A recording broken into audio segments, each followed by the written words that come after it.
André Bouni, bonjour. Bonjour. Alors on va présenter un ouvrage qui est ton dernier ouvrage, Apocalypse Vietnam, l'agent orange. Mais avant de rentrer dans le vif du sujet, je vais procéder à la présentation de l'auteur. Donc tu es autodidacte, tu as fait des études dentaires, tu as touché à la peinture, j'ai vu des tableaux, c'est très intéressant. Tu as fait de la musique aussi, un groupe de rock, etc. etc. Tu as été l'inventeur du petit train de Rocamadour, qui fonctionne toujours, qui fonctionne d'ailleurs très bien. Tu es né dans une famille de paysans, dans le Lot, au bord de la Dordogne. Voilà un petit peu succinctement présenté l'auteur de cet ouvrage.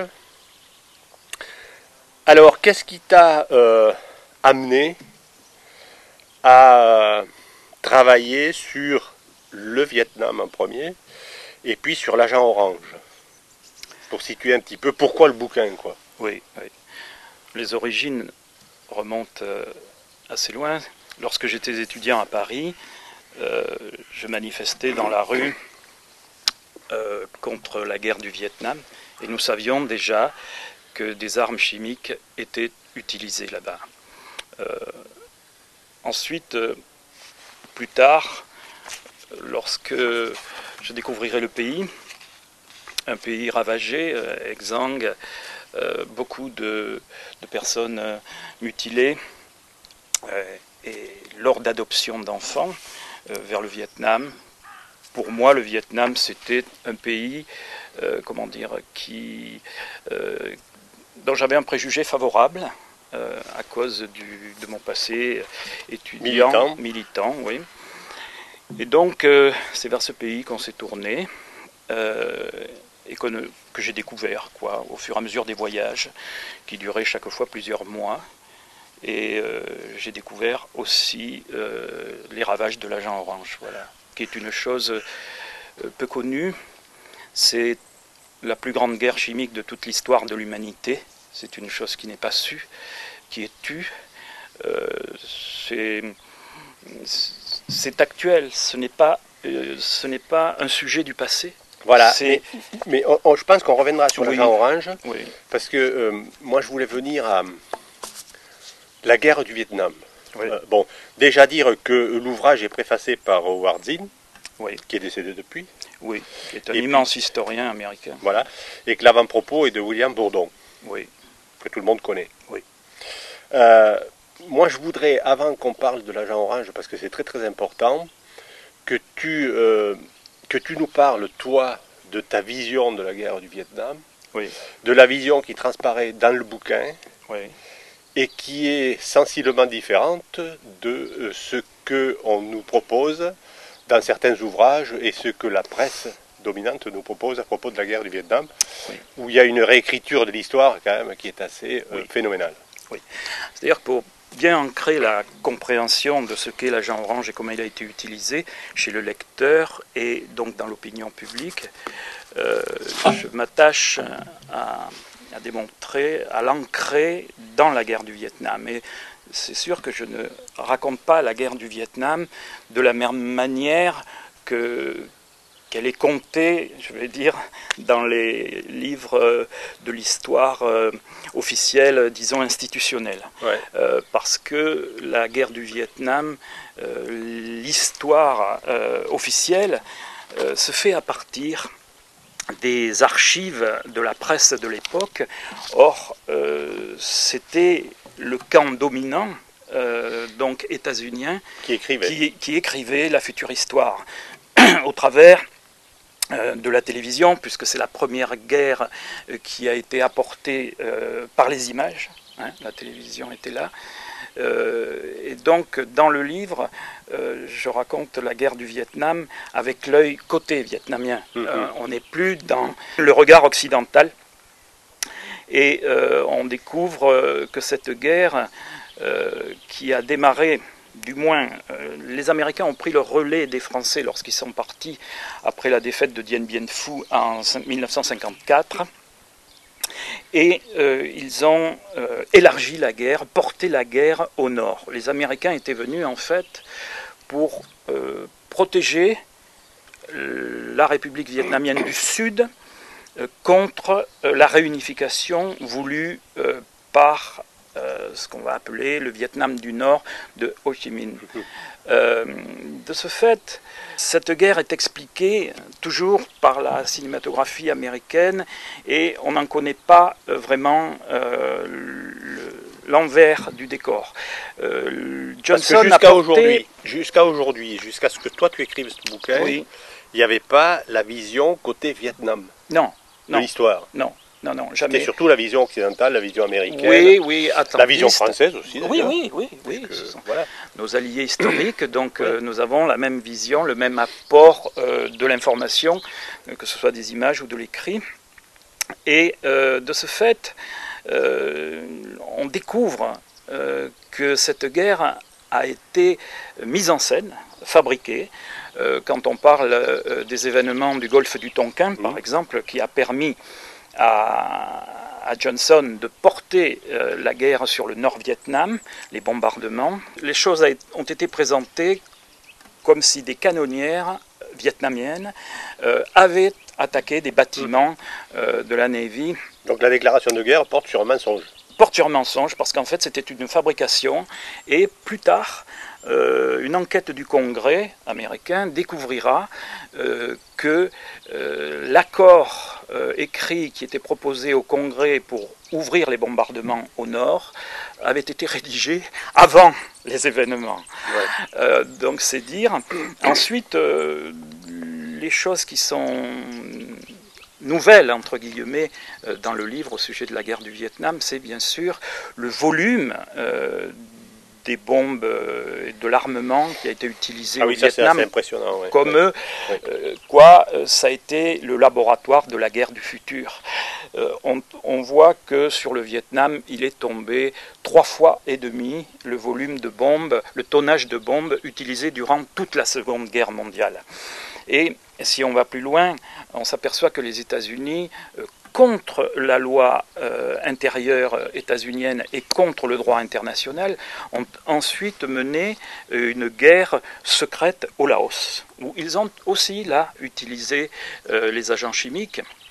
Et ensuite, Nixon, là c'était Johnson qui portera la guerre secrète au Laos, et ensuite, dans un deuxième temps, Nixon déclenchera une guerre secrète aussi au Cambodge, qui recevra à son tour autant de tonnage de bombes que durant la Deuxième Guerre mondiale, et bien plus, puisque l'ensemble des 3 pays qui constituaient l'ancienne Indochine, donc Vietnam, Laos, Cambodge, a reçu pratiquement l'équivalent de 6 fois le tonnage de bombes utilisées durant toute la Seconde Guerre mondiale. Un petit pays.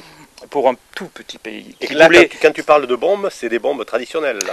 On exclut... Non, ce sont des bombes de nouvelle génération à l'époque, qui sont des bombes à fragmentation, qu'on ne connaissait pas, qu'on appelle maintenant les bombes à sous-munitions. C'était les CBU. Et il y avait aussi les bombes à effet de souffle.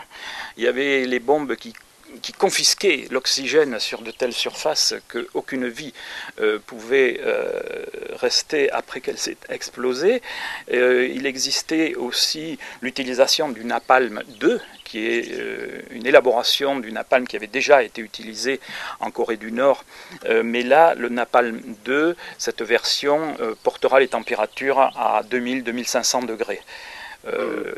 Donc c'est un laboratoire de la guerre du futur, et notamment on arrive donc à l'utilisation des herbicides et des défoliants, qui est un terme qui paraît anodin, mais qui en réalité est une arme de destruction massive chimique qui a été élaborée pendant plus de 30 ou 40 ans pour aboutir à l'agent orange. Voilà. Avant l'agent orange, il y a eu d'autres utilisations, mais peut-être on va en parler tout à l'heure. Parce que dans la mémoire collective, et là on revient à l'écriture de l'histoire, dans la mémoire collective, quand on parle du Vietnam, y compris chez les militants qui ont milité contre la guerre du Vietnam, on parle de défoliants, on parle de napalm.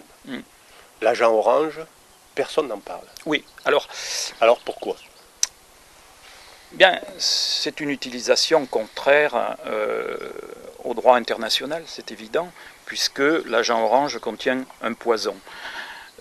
Tout d'abord, les États-Unis d'Amérique et l'Angleterre avaient mis au point, durant la Deuxième Guerre mondiale, 12 000 agents chimiques capables de détruire les ressources vivrières. Par exemple, elles étaient faites pour être utilisées au Japon, pour détruire les rizières de façon à affamer la population pour que le Japon fasse la réédition, capitule, oui.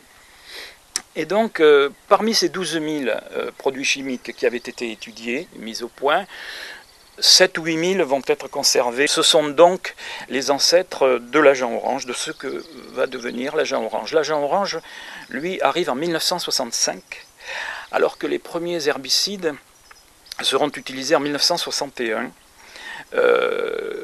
pour des essais, du moins, au mois d'août, et ensuite seront plus largement utilisés dans le cadre de l'opération Ranch Hand, qui sera le nom de code militaire des épandages d'herbicides et de défoliants au Vietnam. Tout d'abord, ont été utilisés des défoliants comme l'agent vert, l'agent pourpre, l'agent bleu ensuite, l'agent blanc, puis l'agent orange, puis l'agent le super orange, qu'on appelle généralement les agents arc-en-ciel. Et pourquoi l'agent orange? Les premiers, ils avaient juste la fonction défoliant.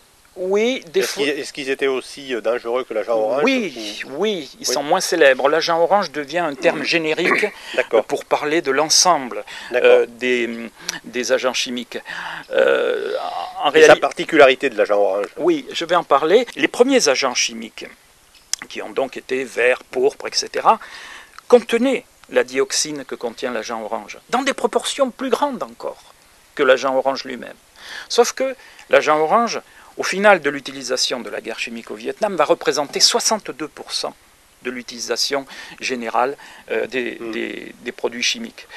Ce qui fait qu'on dit l'agent orange. Et c'est vrai que c'est lui qui a fait le plus de dégâts, en volume il a été celui qui a été le plus utilisé, et il contient donc la dioxine. Alors l'agent orange, c'est une addition à part égale de deux acides qui sont le 2,4-D et le 2,4,5-T, de par leur composition moléculaire, mais qui par fabrication génèrent un sous-produit non désiré qui est la dioxine TCDD, c'est-à-dire la tétrachloro-dibenzoparadioxine, qui a la formule 2378 et qu'on appelle de façon rassemblée la dioxine TCDD. Les dioxines, il y en a 72, elle a 210 congénères, mais la TCDD est la plus violente. Le poison le plus puissant, 1 million de fois plus puissant que le plus fameux poison naturel.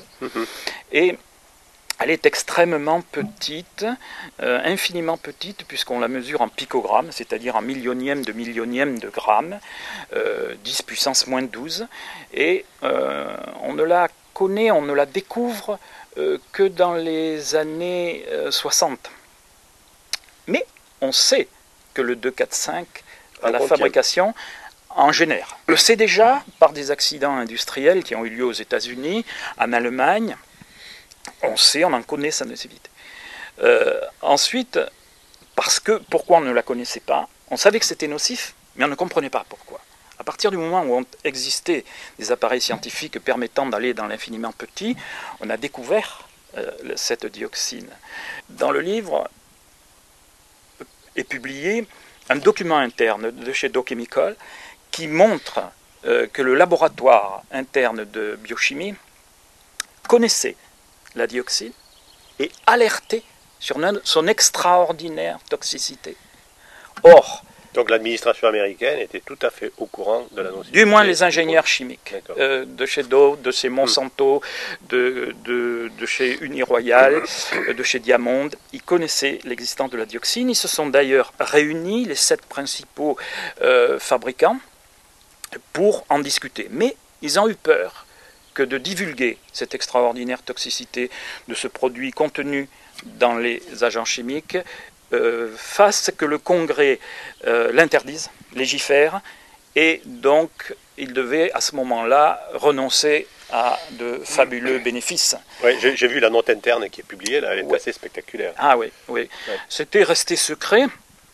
Bon, ce qui se passe, c'est qu'ils connaissent parfaitement la teneur du poison qu'il y a à l'intérieur des produits chimiques utilisés. Donc, d'un point de vue intentionnalité, il n'y a aucun doute, ils connaissaient, ils savaient, mais l'avidité était plus importante, ça générait des bénéfices extraordinaires, puisque l'agent orange, pour Monsanto par exemple, est le plus grand contrat de l'histoire. Voilà, et c'est là qu'on retrouve quand même des grosses sociétés qui existent aujourd'hui, Oui. qui continuent d'ailleurs de sévir Dans les OGM, dans le milieu agricole, dans les OGM, etc., dans les herbicides aussi encore, oui, bien sûr. dans les engrais, enfin dans tous les produits chimiques que on consomme aujourd'hui, même si c'est bon, c'est un aparté, mais on retrouve quand même les mêmes qui empoisonnent aujourd'hui le sol et le sous-sol, Oui, bien sûr. d'une autre manière. Comment se fait l'empoisonnement? Donc la dioxine, elle est contenue dans l'agent orange, et cet agent orange se trouve dans des barils qui sont cerclés d'une peinture orange, c'est pour ça qu'on l'appelle agent orange, et l'agent vert avait une ceinture verte. C'était une manière de les classer et de ne pas se tromper dans leur utilisation militaire. Et de façon à ne pas dire ce que ça contenait, c'était secret. Et donc, c'était un code, en fait, un code d'utilisation pour les armées. Voilà. Et donc l'épandage se faisait par avion. Voilà, l'épandage se faisait à 90%, 95% par avion ou par hélicoptère, avec une machinerie permettant de calibrer des micro-gouttelettes qui ne perdaient pas leur propriété en tombant sur le couvert végétal, et suffisamment fines pour ne pas glisser sur la feuille, mais être absorbées par la feuille avant qu'elle puisse s'évaporer. Tout ça était scientifique, avait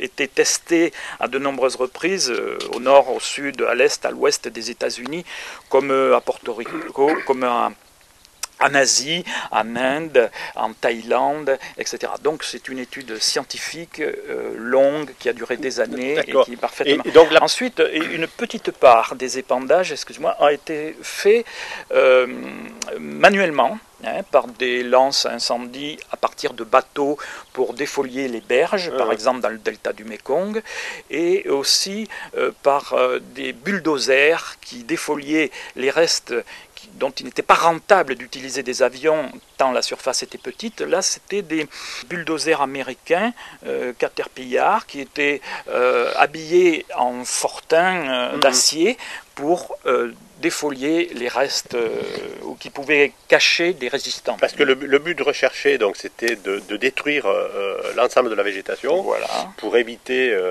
à la résistance de pouvoir se cacher, de pouvoir évoluer dans les sous-bois, voilà, de la forêt primaire, etc. Voilà, etc. Voilà. Donc, sauf que la particularité de l'agent orange, c'est qu'il défoliait immédiatement, enfin sur le coup, mais 30-40 ans après, l'agent orange est toujours présent dans le sol, dans les nappes phréatiques, dans les sources, et on peut dire que 30 ou 40 ans après, la guerre du Vietnam continue parce qu'il y a toujours des morts liés à l'utilisation de cet agent orange. Voilà, c'est ça le drame. Voilà, le drame de l'agent orange, c'est que c'est pas hier, c'est aujourd'hui, c'est d'actualité, c'est l'actualité tous les jours et toutes les nuits. L'agent orange, c'est aujourd'hui, il faut bien comprendre ça, c'est l'actualité. Et l'agent orange tue tous les jours. Tue tous les jours. Enfin, quand on dit l'agent orange, c'est la dioxine qu'il contenait et qui est descendue dans le sol, dans les sédiments, qui est cette dioxine est liposoluble, elle s'associe aux graisses, donc, mais elle peut être très bien transportée par l'eau, et elle se fixe dans l'organisme, dans les produits gras, donc poissons, lait, œufs, volailles, animaux. Et cette dioxine, par bioaccumulation, dans la chaîne alimentaire, une fois qu'elle est consommée, intervient sur les cellules. Alors, elle est lue par la cellule. Toutes les cellules ont un périmètre de protection qui s'appelle l'aryl hydrocarbone, et la dioxine pénètre, se fait passer, elle est lue comme une hormone. Donc en fait, elle a la clé pour entrer et perturbe le développement de la cellule. C'est pour ça que les nouveau-nés sont très très sensibles à la dioxine, parce que, comment dire, deux Américaines, je repars un peu plus avant, en 1998, deux Américaines qui s'appellent Susan Rutherford et Susan Linkist de l'université de Chicago ont découvert une chose très intéressante, c'est que elles ont découvert une protéine qui participe au respect de la morphologie générique de l'espèce. Et donc cette protéine, qu'elles ont appelée protéine chaperon, parce qu'elle chaperonne la morphologie dans 3 dimensions, elles ont fait des expériences sur des drosophiles, des mouches du vinaigre donc. Elles se sont aperçues que cette protéine de choc thermique intervient dans le développement des cellules de façon à respecter scrupuleusement la morphologie de l'espèce en 3 dimensions dans le développement des cellules lors de l'embryogenèse. Et donc lorsqu'elles sont perturbées, soit lorsqu'il y a une perturbation de choc thermique ou d'interférence chimique, cette protéine chaperon est annihilée. Elle ne joue plus son rôle. D'accord. Et alors interviennent, contrairement à ce qu'on pourrait croire de la lente évolution des espèces, interviennent des possibilités immédiates essayant de trouver des solutions à ce désordre, et c'est l'effet tératogène, qu'on appelle tératogène, et qui crée des morphologies anarchiques. Des enfants naissent sans yeux, naissent avec 2 têtes, sans bras. Et ça, c'est le quotidien aujourd'hui du Vietnam. Oui. Alors, je vais revenir sur cette expérience de nos 2 Américaines, oui, parce qu'elles l'ont fait sur des drosophiles. On ne peut pas le rapporter immédiatement à l'humain. Mais nous savons que cette protéine chaperon est présente depuis la forme de vie la plus simple, monocellulaire, jusque dans l'organisme le plus sophistiqué, comme l'homme, par exemple. Donc l'expérience, d'un point de vue éthique, n'est pas possible sur les enfants, sur l'humain, sur le développement humain. Mais on trouve, après l'expérience de ces Américaines, que les mouches, les drosophiles qui sont nés avec cette interférence, procréent des mouches qui ont 2 abdomens, pas d'yeux, un nombre de pattes surnuméraire, des ailes manquantes, extrêmes, exactement ce qu'on constate chez lui-même, chez les enfants de la dioxine, qu'on appelle enfants de la dioxine, et qui naissent avec des malformations, des absences de membres tout à fait comparables. Alors, ça pose un problème, c'est que si réellement un jour la science démontre ce parallèle chez l'homme, alors d'un point de vue législation, on doit modifier crescendo ce qui est le crime de guerre, le crime contre l'humanité, le génocide. Mais là, tout d'un coup, on se trouve face au crime, un crime nouveau, qui est le crime du génome humain. C'est un attentat au génome humain. Parce que, par exemple, ces 2 scientifiques ont constaté que chez les drosophiles, la modification génétique était acquise. C'est-à-dire que celles qui se reproduisaient, si elles avaient une absence d'ailes ou de pattes, ou bien une présence surnuméraire d'ailes ou de pattes, leur progéniture naissait de la même manière. C'était acquis, irréversible. Donc, par exemple, aujourd'hui au Vietnam, les autorités se posent la question, est-ce que les victimes de l'agent orange doivent se reproduire. Ce qu'il faut... C'est terrible comme question. Terrible. C'est une question éthique sans réponse. Auquel on n'a pas la réponse. La science est muette, elle est en panne face à une chose pareille. Oui.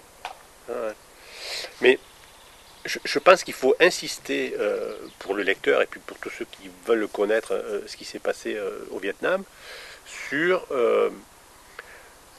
le fait qu'aujourd'hui encore cette guerre continue à tuer des êtres humains. Voilà. Et non seulement à les tuer, mais à les faire mourir à petit feu, parce que ceux qui naissent s'embrassent, enjambent avec des petits moignons, etc., qui sont dans un dénuement le plus complet, donc parce qu'il n'y a pas la médecine, il n'y a pas les hôpitaux, il n'y a pas les soins, il n'y a pas, etc., etc., etc. Il y a à peine de quoi manger sur les hauts plateaux. Oui. Donc, vivre dans des conditions extrêmement difficiles avec ces handicaps-là, c'est la pire des souffrances qu'on puisse connaître, quoi. C'est au-delà de la famine, au-delà de la misère. Bien sûr, parce que les familles qui ont des enfants atteints de handicap, tels que je les ai cités, doivent consacrer entièrement leur temps, jour et nuit, leur énergie, à soigner ces enfants, à les supporter, et donc n'ont pas le temps à côté de gagner leur vie. Et donc ils deviennent encore plus pauvres parmi les pauvres. Il y a des particularités sur les hauts plateaux, notamment le long de la piste Ho Chi Minh, qui est alimentée, dont le nord se servait pour alimenter la résistance au sud. C'était des minorités ethniques. Ce sont des minorités ethniques qui étaient des cueilleurs. Ils avaient un peu d'agriculture sur brûlis, semi-nomades. Et de ce fait, comme les agents chimiques ont détruit la forêt primitive, la forêt tropicale, ils ne peuvent plus cueillir, ils ne peuvent plus trouver les ressources, et de plus, ils ont perdu la représentation du monde, parce que d'un point de vue spirituel, ils croyaient au génie de la rivière, de la forêt, du tigre, des éléphants, qui eux-mêmes avaient disparu de la même manière. Et donc, ils devaient, de toute urgence, retrouver une solution de vie, ne serait-ce que pour s'alimenter. Or, la terre était empoisonnée, et il a fallu trouver une culture par traction, donc acheter un animal au minimum pour pouvoir travailler. Ils ont perdu leur représentation du monde parce que autrefois, dans le monde ancien détruit, l'enfant venu au monde était une sorte de garantie pour sa vieillesse. L'enfant survenait au vieux jour des ancêtres et des aïeux. Mais à partir du moment où l'enfant est dans la nécessité totale et permanente des parents, l'enfant, les choses se sont inversées. En réalité, maintenant, il y a des parents qui espèrent que leurs enfants meurent avant eux, qu'ils aient la chance de mourir avant eux, parce que qui va s'occuper d'eux après, dans un pays déstructuré à ce point par la guerre? Qui va les aimer? Comment aimer un enfant? C'est difficile d'aimer un enfant qui n'a pas de bras, qui a deux têtes, ou bien qui a une morphologie terrifiante, absence d'yeux, de cerveau. Voilà, c'est un drame absolument terrible, c'est la guerre qui continue aujourd'hui, bien sûr. Il faut aussi dire, et ça ce n'est pas su, ce n'est pas dans les manuels, mais le Vietnam a subi un embargo international de 20 années, 20 ans d'embargo international qui a achevé de mettre le Vietnam KO debout, exsangue, parce qu'il n'y avait pas l'énergie, il n'y avait pas de gaz au Vietnam par exemple, et donc ils avaient besoin, ne serait-ce que pour le bois de feu, de brûler la forêt. Déjà qu'elle avait été très atteinte et détruite par les défoliants, c'est un peu comme si le pays se dévorait lui-même pour subsister, pour survivre. Oui. Voilà. Parce que ce qui est important de dire, c'est que l'agent orange et tous les défoliants, ça a détruit la forêt, mais donc, aussi, les plantes, mais aussi les animaux. mais aussi les animaux. Et qu'aujourd'hui, ils repoussent plus rien Voilà. sur le sol. Voilà. Alors, d'abord, oui, l'agent orange a bien sûr atteint immédiatement le couvert végétal. Ensuite, bien sûr, les animaux qui y vivaient, les hommes, bien sûr, mais la présence dans le sol, surtout dans les points chauds, ce qu'on appelle les points chauds, c'est-à-dire là où se trouvaient les bases militaires américaines, où étaient chargés les défoliants dans les avions, et où étaient stockés les barils de défoliants, sont aujourd'hui des points chauds. Il faut bien comprendre qu'il y avait un nombre considérable de bases, comme un patchwork sur tout le pays, de bases américaines et de positions aussi américaines sur les points hauts. Et donc de ce fait, il y a de nombreux points chauds. Ce qu'on appelle les points chauds, ce sont les endroits où la teneur en dioxine est très très forte, 200, 300, 400 fois les seuils autorisés en Europe, énorme, et même plus. Des fois, on trouve dans des études de tissus ou d'analyse sanguine des hommes 1 million de fois la dose seuil tolérée ou du moins acceptée dans nos pays. C'est assez terrible. Et bon, on a dit l'agent orange, etc. C'est encore aujourd'hui, et je pense que ça, il faut le répéter. Il faut que les gens se mettent bien à la tête que la guerre continue au Vietnam et que la guerre continue de tuer aujourd'hui, même si le conflit est éteint. Oui, parce que qui dit Vietnam dit le passé, la guerre. Voilà. Et pour les générations, le Vietnam, pour les générations, pour notre génération, le Vietnam, c'est synonyme de guerre, bien que ce soit un pays, le Vietnam, avant tout. Mais c'est synonyme de guerre dans la mémoire collective de nos générations. Et pour les jeunes générations, c'est plutôt synonyme de tourisme. Voilà. Mais il faut bien comprendre qu'il y a 2 Vietnams, et quand on va dans ces zones qui ont été défoliées, la montagne est dévastée, on se croirait au Panchir. Et ce sont des rien ne pousse. Rien ne pousse. Sauf les herbes. Voilà, les herbes, comment on dit, c'est-à-dire, voilà, les pionnières, les herbes pionnières, comme l'Imperata cylindra, qui est une herbe qui envahit. Là-bas, on appelle ça l'herbe éléphant ou bien l'herbe américaine. C'est-à-dire que là où elle pousse, rien ne vient. Alors, il y a bien sûr des tentatives de reforestation, il y a des projets, des plans considérables. Les Vietnamiens ont bien pris conscience immédiatement de la, on ne pourra jamais recréer la forêt catastrophe. Primaire. Voilà, sauf que la forêt primaire, primitive, on ne peut pas la recréer, parce que c'est comme la poule ou l'œuf qui est arrivé. Elle se nourrit de ses propres... de sa propre mort, comme les astres, le sol, la végétation est en partie, les racines ne maintiennent plus le sol, et dans un pays de mousson, donc les sols sont érodés, les nutriments qui permettent, nécessaires à la repousse des variétés endémiques de ce pays sont apportés ailleurs avec le poison.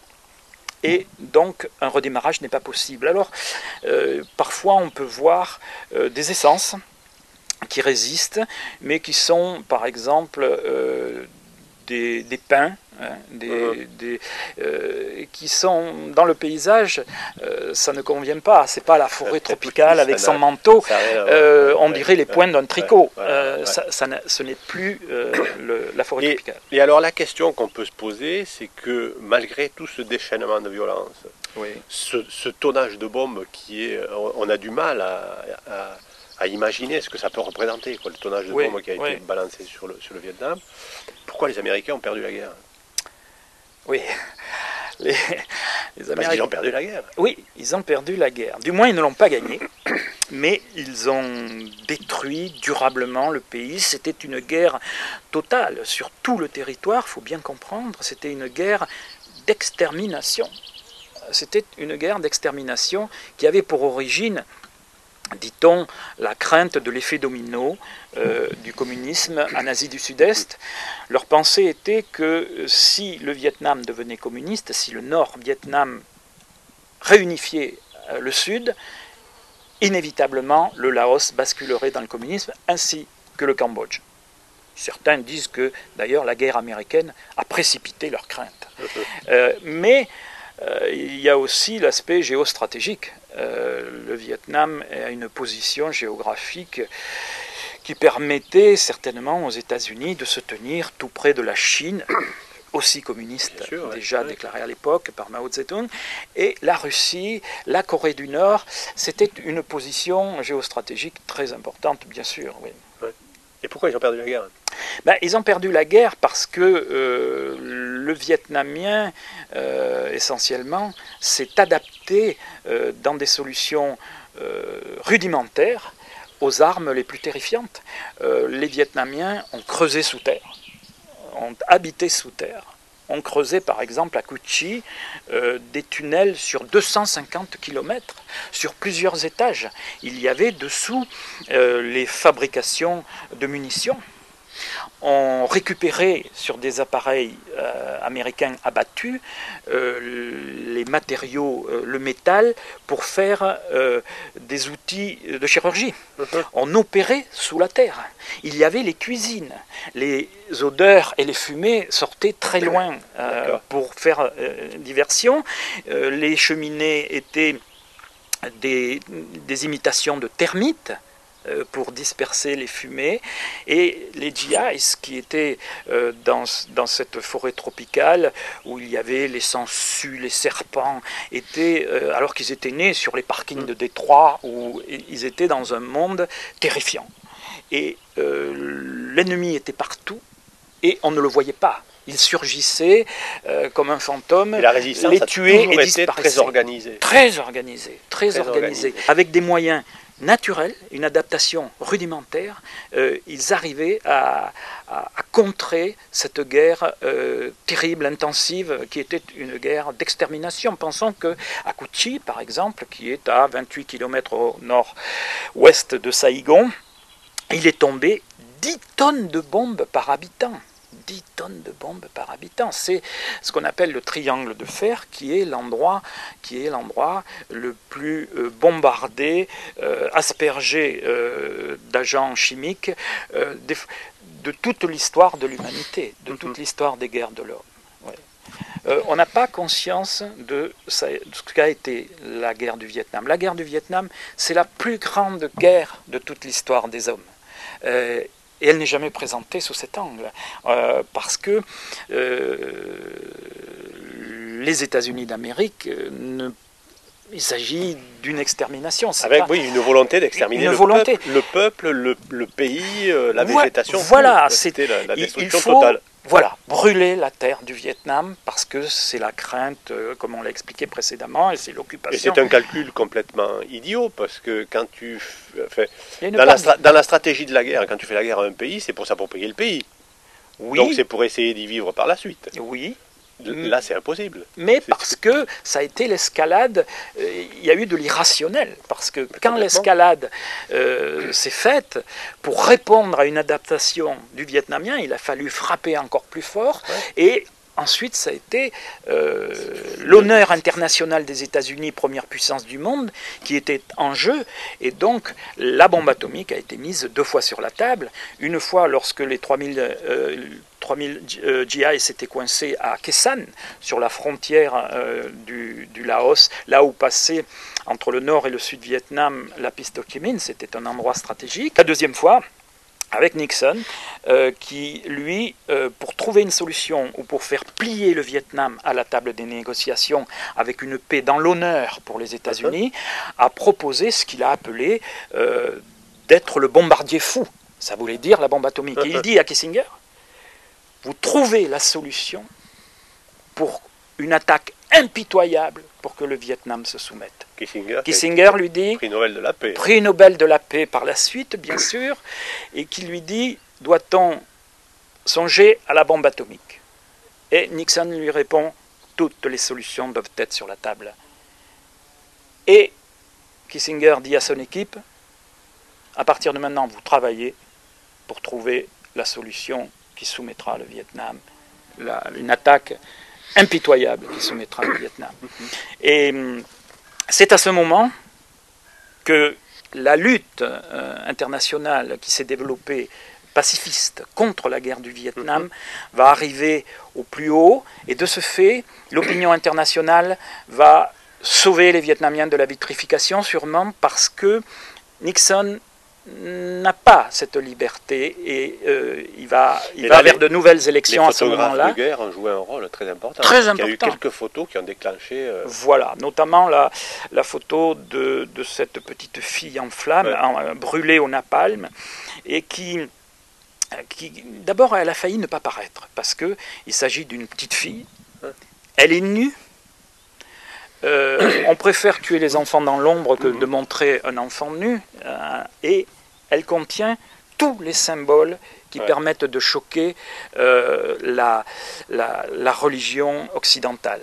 Elle a les bras en croix, elle est sur un fond de fin du monde, de nuages. C'est une fille, elle est nue et elle est brûlée par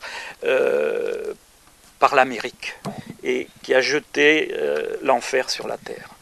Et donc elle contient, elle explose tous les symboles de la religion occidentale, et donc elle choque, et elle permet de prendre conscience à la majorité silencieuse internationale, cette photographie.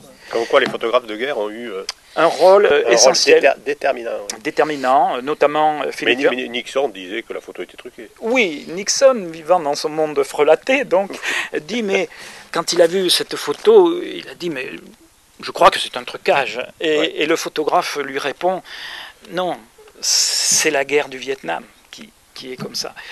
Et oui, ce sont des photos qui ont fait basculer pas mal l'opinion publique, oui, notamment états-unienne, bien sûr. Et alors, bon, aujourd'hui, la justice, oui. Parce qu'on est quand même devant, même si personne ne le dit, on est quand même devant un crime de guerre, un crime contre l'humanité, un génocide effroyable. Les chiffres, je vais y venir, au nombre... On dit dans l'histoire officielle donc, que le Vietnam aurait eu 1 500 000 morts, peut-être 2 millions. Et d'ailleurs, cette approximation montre le mépris envers ces gens, alors que les États-Unis disent nous avons eu 58 387 morts, c'est-à-dire la précision face à ce chiffre évasif des Vietnamiens, alors qu'on s'aperçoit très bien, le gouvernement vietnamien a révélé en 1995 qu'il y avait eu 1 million de combattants tués et 4 millions de civils, c'est-à-dire 80% des victimes mortes, parce que sont des civils. Donc il s'agit bien d'une extermination. N'oublions pas qu'il y a eu entre 700 et 1000 Vietnamiens bousillés pour un Américain. Il s'agit bien d'une extermination. Toutes les écoles, les jardins, tout a été détruit en poussière. Il faut bien prendre conscience de ça. Et en ce qui concerne les victimes de l'agent orange, qui viennent s'ajouter aux Boat People, qui viennent s'ajouter aux 10 millions de personnes qui ont été déplacées dans les hameaux stratégiques de manière à couper la résistance de la population, qui lui apportait nourriture et information, ont déplacé les populations dans des hameaux stratégiques. Et c'est pour ça aussi que les défoliants ont été utilisés contre les ressources vivrières de manière à affamer la population. Parce que si détruire les ressources vivrières, c'était pour couper la résistance de la nourriture, c'était, et ça on ne le dit jamais, avant tout confisquer la nourriture à la population civile. Bien sûr, ouais. Voilà. Et aujourd'hui, on apprend, il y a quelques jours encore, la vice-présidente de l'Assemblée nationale du Vietnam a déclaré que le Vietnam, actuellement, comptait 4 millions de personnes contaminées par l'agent orange. Et la justice, alors, là-dedans? Alors, la justice... parce qu'il y a une justice, soi-disant une justice internationale. Ouais, bon. Il n'y en a pas. Il y en a sur le papier, mais on s'aperçoit que les 3 procès qui ont été menés aux États-Unis, notamment en première instance, puis ensuite en cour fédérale, et puis dans la Cour suprême des États-Unis, tout a été écarté, le gouvernement est intervenu directement dans la presse par l'intermédiaire du New York Times et on fait des pressions sur les juges qui étaient chargés de mener cette procédure.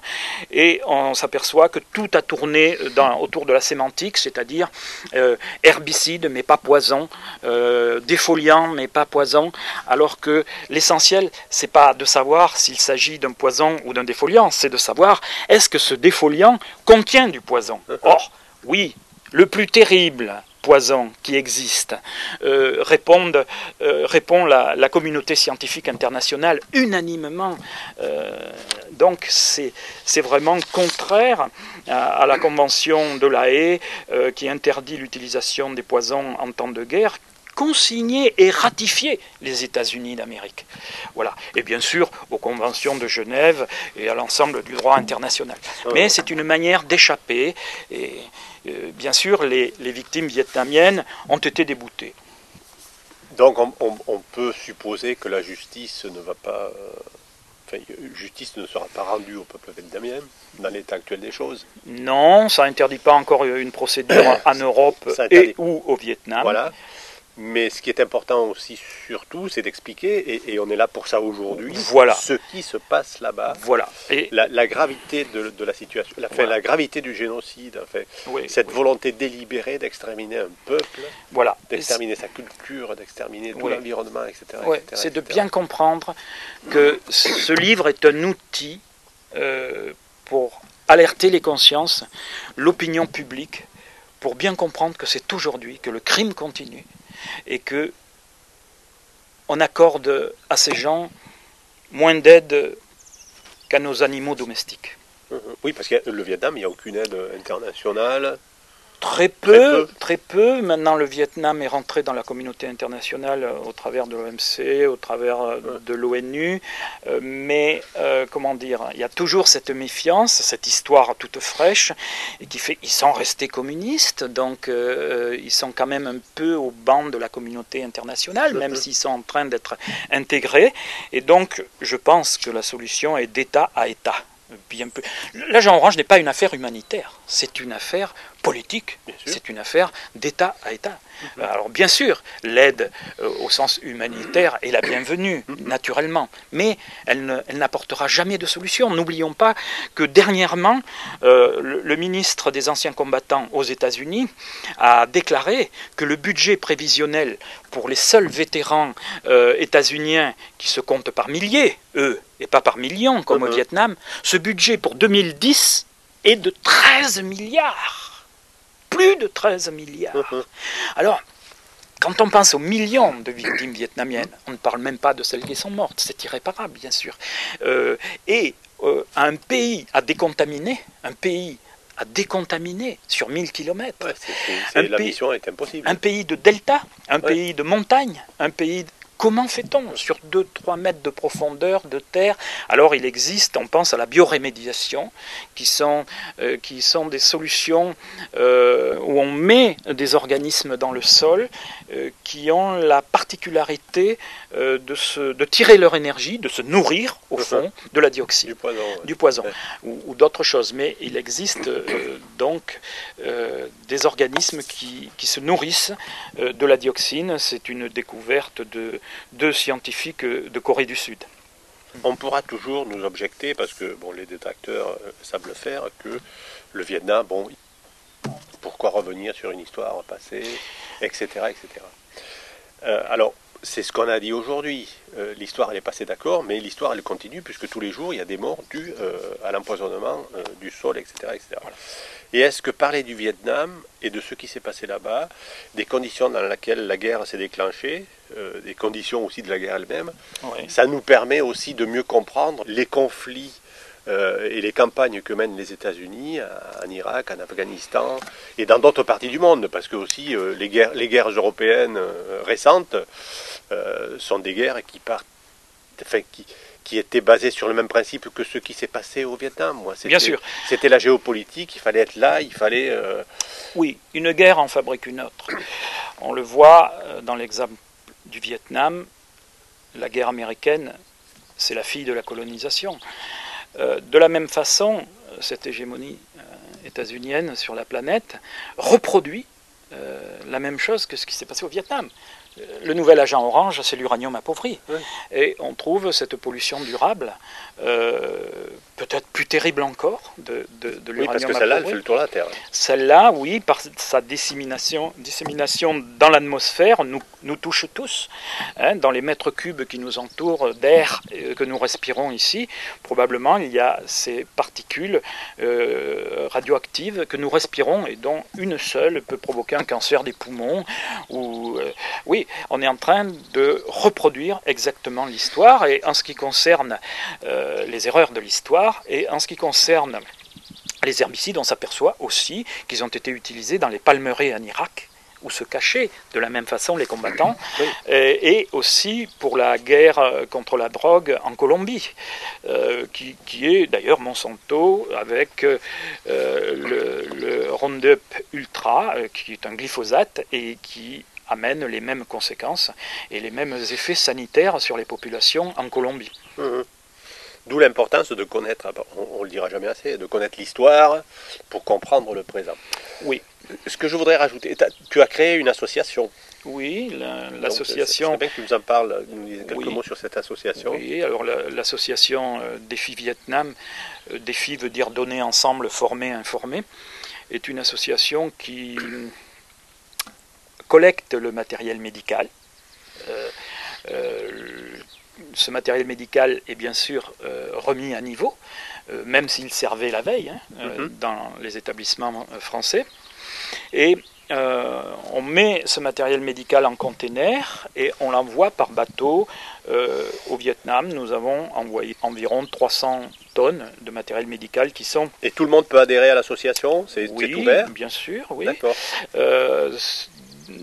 Donc l'envoi de ces containers contiennent des services de chirurgie, des maternités, des cabinets dentaires, des électrocardiographes, des fauteuils roulants, voilà, du matériel médical pour les établissements. Ensuite, l'association fait aussi des échanges de formation de personnel médical du Vietnam qui viennent 6 mois en stage, soit cardio, soit en pneumo, et qui, quand ils rentrent, peuvent transmettre leur savoir-faire qu'ils ont acquis en France, mais ne nous trompons pas, le Vietnam a du savoir-faire en domaine médical, hein, et ce n'est pas... Et des ressources intellectuelles, et d'ingéniosité. Oui, extraordinaire, d'adaptation, d'adaptabilité. Et l'association aussi parraine des classes dans le centre du Vietnam et sur le delta du Mékong, ainsi que des enfants de façon indépendante avec des personnes en propre qui parrainent des enfants, environ 200. Voilà. Et donc ceux qui veulent participer à l'association te contactent. Oui, peuvent me contacter, peuvent parrainer un enfant. Les coordonnées seront bien sûr dans le générique. Et ensuite, j'ai constitué le comité international de soutien aux victimes vietnamiennes de l'agent orange et au procès de New York en son temps. Qui est une addition de compétences, de sommités, même dans les différents domaines que j'aborde dans le livre, c'est-à-dire l'histoire, la science, la justice, l'éthique, la partie humaine, naturellement. Voilà. Rajouter aussi que tu as adopté 2 petits Vietnamiens, 2 enfants magnifiques, qui ne sont pas là aujourd'hui, on ne peut pas les non. mais ils sont magnifiques. Oui, c'est notre seule fierté. Oui, ça aussi c'est une belle fierté, parce que le bébé est quand même très très intéressant, il est beau et intéressant. Donc rappeler que l'ouvrage Apocalypse Vietnam, Agent Orange a été publié aux éditions 2001, dans la collection Résistance. Et que, alors on n'aura pas tout dit lors de cet entretien, parce que non, c'est pas dans possible, 1 heure, on ne peut pas faire la synthèse de ce livre, qui est très très riche, c'est très technique parfois. Il est illustré. Illustré avec des annexes très intéressantes. Si on veut comprendre ce qui s'est passé, ce qui se passe encore aujourd'hui au Vietnam, il faut absolument le lire, l'acheter, forcer les bibliothèques à l'acheter, parce que voilà, les bibliothèques municipales doivent avoir ce genre de témoignages, ça fait partie de l'histoire. Et puis voilà, on va On va en rester là pour aujourd'hui. Oui, c'est un... À moins que tu aies quelque chose à rajouter qu'on ait absolument oublié. Je voudrais dire que c'est probablement le premier livre qui raconte de façon exhaustive l'histoire de l'agent orange. Parce que c'est un sujet, dans tous les livres ou films sur la guerre au Vietnam, essentiellement des livres et des films produits par l'Occident, ont l'œil occidental et ne traitent quasiment jamais de l'agent orange parce que c'est un crime, il y a une forme de culpabilité ou parce que la chose a été si cachée qu'elle n'est pas divulguée, elle n'est pas connue. Et ce livre est un outil pour le découvrir et je crois qu'il n'y a pas d'autres livres qui prennent autant en amont l'histoire des poisons jusqu'à son utilisation au Vietnam et qui ne ferment pas la porte mais qui au contraire à la fin ouvrent des perspectives, un espoir, peut-être des solutions de baisser les stocks de bioaccumulation de dioxine dans l'organisme, comme peut-être des solutions de décontamination des sols du pays du Vietnam. À condition qu'il y ait une volonté politique internationale et beaucoup d'argent. Et beaucoup d'argent. Et beaucoup d'argent parce que c'est inchiffrable. Inchiffrable les dégâts. À l'époque, je crois, des accords de Paris où les États-Unis s'étaient engagés sur l'article 23 à refermer les plaies de la guerre au Vietnam, au Laos et au Cambodge, alors qu'aujourd'hui, pas un sou n'a été donné par rapport à cet article. On parlait de billions de dollars, de trillions de dollars en français. C'est énorme. Oui. C'est des sommes qu'aucun pays... Il faut dire que le Vietnam a beaucoup de mal à faire un état des lieux précis du nombre des victimes parce qu'il faut bien comprendre qu'une analyse de sang pour détecter la dioxine, seuls 2 ou 3 laboratoires au monde en sont capables, coûtait il y a encore peu de temps entre 1000 et 3000 dollars. Oui, comment un pays qui approche les 100 millions d'habitants peut faire ça? Même un pays les plus riches du monde ne peut pas se permettre pareil budget. Rappelez aussi que les reportages sur le Vietnam sont très très minces. Il en existe pratiquement pas. Oui, très peu. Je les répertorie en annexe. Il y a la bibliographie, la filmographie, ainsi que tous les liens Internet. Sur Internet, c'est riche par contre. Oui. Sur l'agent orange, oui, il y a tous les liens pour aller plus loin. Bon, le livre pourrait faire 1000 pages, c'est certain, mais il ne faut pas qu'il tombe des mains non plus pour que les gens puissent le boire de façon à avoir conscience de ce qu'est l'agent orange et pour pouvoir le raconter à leurs proches. Mais même si c'est très technique, si c'est très dense, ça se lit très bien. Oui, alors pour ne pas casser la coulée de la lecture, chaque fois que ce que j'aborde est un peu complexe, je renvoie sur des planches en annexe, qu'il faut lire, parce que c'est très important, ça étoffe la compréhension du livre. Mais en ce qui concerne le corps du livre lui-même, pour ne pas casser la coulée de la lecture et pour la rendre agréable, j'ai amené les parties plus arides dans les annexes. Il y aura une suite ? S'il y a une nouvelle édition, il y aura une remise à jour, il y aura une postface, parce que déjà l'actualité s'est développée sur le sujet dernièrement. Oui. D'accord. Donc on vous recommande la lecture Apocalypse Vietnam, Agent Orange, publié, je le rappelle, chez les éditions 2001. Oui, petit éditeur très courageux. Très courageux, oui. Oui. Merci André. Merci René.